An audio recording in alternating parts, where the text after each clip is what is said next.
Alright guys, so yesterday I came out with a video explaining the first 5 to 7 cards you should go after when starting a new HUT team in late January. Today I want to give you the cards to go after to fill out that team before getting into the higher echelon cards and who you should really target. So this is going to be all of the remaining best cards under 10k to fill out your lineup. I'm No Sleeves 12.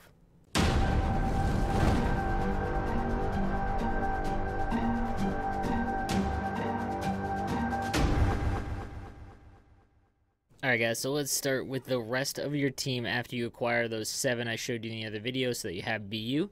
So let's start at the beginning with a base Pasternak. Now for this one, again, these are all cards under 10k that you should target with Call to Shot, which is a very good synergy that you'd want to get. In between, as low as 550 is what, or 5,500 is what I found, and I wouldn't go any more than 6. You can definitely find it for that price. Next up is the base Johnny Gaudreau, one of the faster base cards in the game with a decent shot for base cards. Again, you're going to want to look for him as low as 6,500. I wouldn't spend any more than 8,000 on Gaudreau. One of the best base wingers on your team that you're going to be able to get is the base Patty Kane. I wouldn't spend any more than 10,000, obviously, but I did find him for around 8,500, so anything under 10.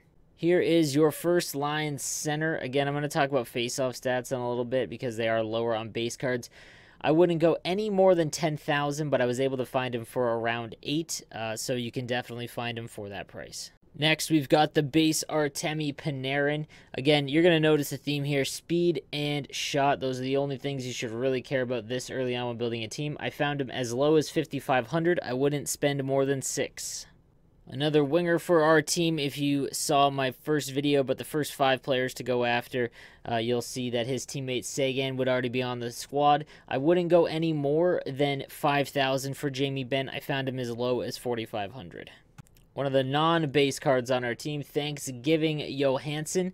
Found him as low as 8,000, no more than 10. Again, you might have a hard time finding him because the Thanksgiving event's obviously well long past, but if you can, he would be one I would grab. Next up is base Matt Duchene, one of the fastest base cards that did come out. He's got a really crappy shot, but I'm going to discuss what to do with him there. So for him, I wouldn't go any more than 3k coins. I saw him as low as 2,500. So this one is pushing it. I found about 5 or 6 Tarasenko's just under 10,000. So I would go anything less than 10, I would definitely buy him. If it's over 10, I would just hold off. Or, I mean, if it's just slightly over 10, I would grab him. Call the Shot's a very good synergy, and his speed and shot combination are very good early on cards. Moving right along, we've got the base Austin Matthews. You can score him for as low as 5,000. Wouldn't go any more than 6. Again, just a good combination of skating and speed. Plus, he's got a little bit of size on him. And now we've got Evgeny Kuznetsov, the base one. Something I need to mention with him, you can get him for as low as 4,500. I wouldn't go any more than 5. If you can get his diamond card for anything under 7k, I would grab that. It's a +1 to everything, making him just a better card, obviously. But I wouldn't go, well overboard because you can get this one for like 4,500, so. One of our few righties. There isn't very many good righties early on in the game. We got the 84 Mark Scheifele. I wouldn't go any more than 42 to 4,500. I saw him as low as 37. You should be able to grab him cheap. And lastly, we've got the 84 Patrice Bergeron. His shooting is pretty rough, but he's got very good face-offs. There isn't going to be very many good face-off cards in the game, so you can use him as a penalty killer or even just have him on your 4th line, and when you really need to win a draw, throw him out there to give him your best chance. But he would be the next one. For Bergeron, I wouldn't go any more than 4,500. I saw him as low as 37. One thing you're going to notice early, no defenseman cards. Again, guys, I'm trying to give you the best tips to succeed with being a very, very new player to the game in HUT this late in the season.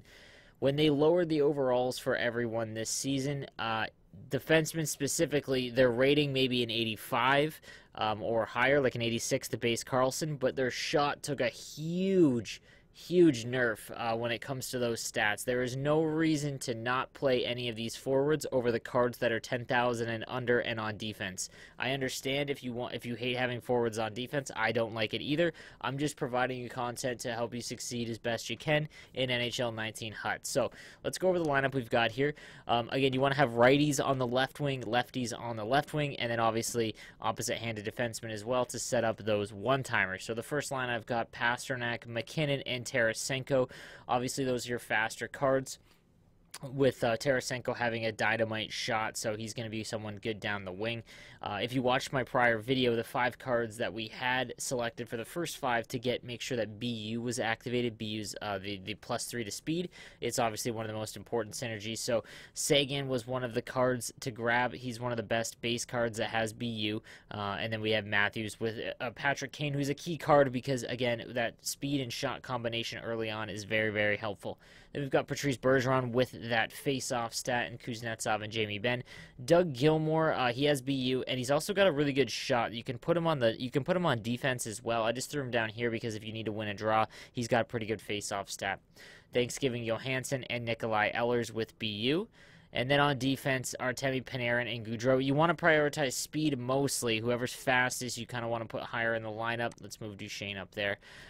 Because you don't want to get burned. A lot of these players are going to be slower than what you're facing. Some guys will have a lot of legends, but... And then in net, we've got John Gibson. I just put Andy Moog here. Any bronze or silver goalie that's got burner and what other synergies you need, okay? Because burner is the most important to grab. John Gibson has burner, so pick whatever bronze or silver card you need to get him. Now, this should be your first team you go after. It's the cheapest and going to give you at least something you can compete with. It's nothing crazy, but it's much better than kind of picking and guessing and going after one big star and using like gold commons down here. It's just not going to be beneficial for you. So guys, that team, those cards that I did show you, if you get them for the cheapest value that I found, which isn't crazy, it's not like there was one that was 1,000 less than everyone else. You're looking at about $75K in total for that whole team, and then if you include the 7 other cards from the first video, that's about another $24,000. You're looking at just under $100K to get this full team. Now, $100K sounds like a lot, but really, you just play a couple division games, like you know what I mean. You go through a couple divisions, as well as doing some offline HUT challenges, as well, or just like playing the game and signing in. You're gonna have about $100K in a week easy if you play like an hour or 2 a day. It doesn't really take much. You just need to grind the offline HUT challenges, or just play divisions, or even HUT champs to get, or comp seasons to get some packs, even if you do terribly.